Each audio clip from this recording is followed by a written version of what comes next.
দেন দেন, ওজন দেন, ওজন দেন। হ্যাঁ ঠিক আছে ঠিক আছে, ওজন দেন। চাচা শোনেন, এদিকে আসেন। ভিক্ষা না করলে কি হয় না? কি করব? আমি যদি ব্যবস্থা করে দেই তাহলে করবেন না?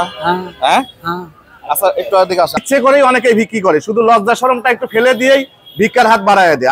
ঢাকা শহরে তো এটা একটা বিজনেস হয়ে গেছে ভিক্ষা, তো যার জন্য আমার এই ব্যবস্থা। তো চাচা আপনি এখানে বসেন, দেখি আমি এখানে বসে থেকে দেখবো যে কারা আপনাকে সহযোগিতা করতেছে আপনার এই কর্মের মাধ্যমে।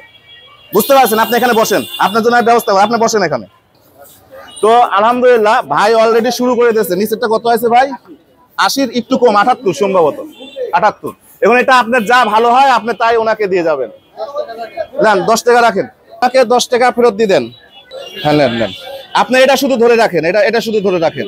ও সরি, এটা শুধু এইভাবে ধরে রাখেন। হ্যাঁ আপনি শুধু এটা সবাইকে দেখাবেন।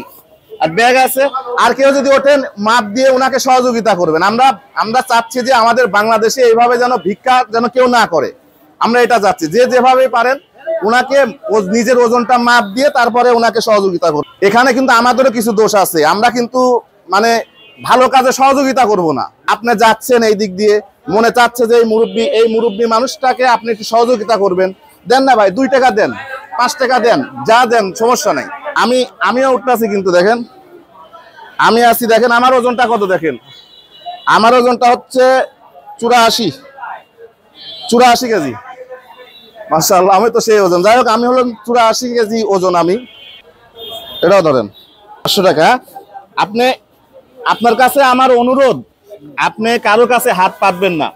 আমি কারো কাছে, আপনি যেখানেই যাবেন, শুধু এখানে না, আপনি যেখানেই যাবেন, এই যে আমার এটা দেখেন, এটা দেখেন, আর এই যে আপনি মানি ব্যাগটা খুলবেন কিনা, বার করবেন কিনা, আপনার চারিদিকে ফকির এসে ভরে যাবে। মানে এই ভিক্ষাটা একেবারে সহজ হয়ে গেছে এখন আমাদের সমাজে। মানে যে কেউ আবার ইচ্ছে করে ভিক্ষা করে, মানে প্রতিবন্ধী সে যে ভিক্ষা করে। তো আমরা এই ধরনের ভিক্ষুককে না বলি।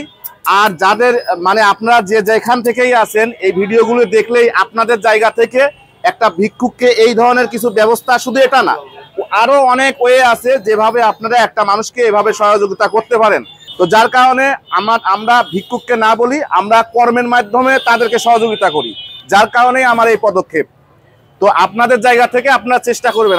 ধরো এই 1000 টাকা নেবে, আজকে বাবাকে নিয়ে চলে যাবে, আর এখন থেকে মানুষের দ্বারে দ্বারে এইভাবে ভিক্ষা করতে নিষেধ করবে। এই দেখেন,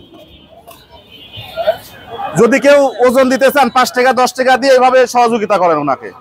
81 কেজি আছেন, বুঝছেন? যদি কেউ সহযোগিতা করতে চান ওনাকে যদি কেউ সহযোগিতা করতে চান তাহলে এইভাবে করেন। হ্যাঁ শিওর, এভাবে করলে ভালো হবে, বুঝছেন? আর এটা তুমি রেখে দাও, এটা তুমি সবাইকে দেখাবে। হ্যাঁ এটা রেখে দাও, এটাও রেখে দিতে পারো, এটাও রেখে দিতে পারো। দেন এই যে এইভাবে দেখেন, এইভাবে ঠিক আছে। এই যে এইটা হলো সব থেকে বেশি শান্তি। হ্যাঁ বুঝছো? দেন ওজন দেন। হ্যাঁ ঠিক আছে ওজন দেন। একটা অন্ধ অসহায় মানুষকে সহযোগিতা করতে হলে ভিক্ষার প্রয়োজন নাই, ওনার কর্মের মাধ্যমে আপনারা সহযোগিতা করেন, তাহলে আমাদের সোনার বাংলার নাম থাকবে। ঠিক আছে এই দেখেন, দেখতেছেন না, সবাই আসতেছে দেখেন। এই যে এখন যে সবাই ওজন দিয়ে টাকা দিচ্ছে, কেমন লাগতেছে? ভালো লাগতেছে না? স্কুলে যাবে তো, হ্যাঁ স্কুলে যাবে, সবসময় চিন্তা করবে যে আমার বাবার যেন কারো কাছে হাত না পাততে হয়, আমার বাবা বা আমরা যেন কর্ম করে খেতে পারি। ঠিক আছে, যেখানেই যাবেন, এই যে মানি ব্যাগটা শুধু আমি বার করেছি, দেখেন অবস্থা, দেখেন নিজেরাই দেখেন অবস্থা দেখেন। এই যদি হয় আমাদের অবস্থা, তাহলে আমাদের দেশের ভাবমূর্তি কোথায় থাকে আপনারাই বলেন। এই ভিক্ষাটা একটা বিজনেস হয়ে গেছে এখন। তাই আমি বলবো যে আপনারা এভাবে ভিক্ষা না দিয়ে একটা কর্মের ব্যবস্থা করে দেন, ছোটখাটো একটা জিনিস দিয়ে। তবে অবশ্যই আপনারা তদন্ত করবেন, কারণ কিছু মানুষ আছে যারা 1 লাখ টাকা দিলে আবার যা ভিক্ষা করবে, কারণ ওইটা তাদের নেশা হয়ে গেছে। আর আপনারা ইতিমধ্যে দেখছেন যে একটা পানালা চাচার জন্য আমরা বড় একটা দোকান করে দিচ্ছি, মোটামুটি 50, 60, 70 হাজার টাকার মধ্যে একটা দোকান করে দিচ্ছি। ওটাও আপনারা ঈদের 2 থেকে 3 দিন আগে দেখতে পারবেন, যখন আমরা দোকানের কার্যক্রম সম্পূর্ণ করে উদ্বোধন করব, আপনারা দেখতে পারবেন। আমি আশা করব আপনারা এই ধরনের মানুষকে সহযোগিতা করবেন। আর আমাদের সাধারণ জনগণের একটু দোষ আছে, এই ধরনের মানুষ দেখলে ভালো কাজকে আমরা সব সময় মানে ভালো চোখে দেখি না।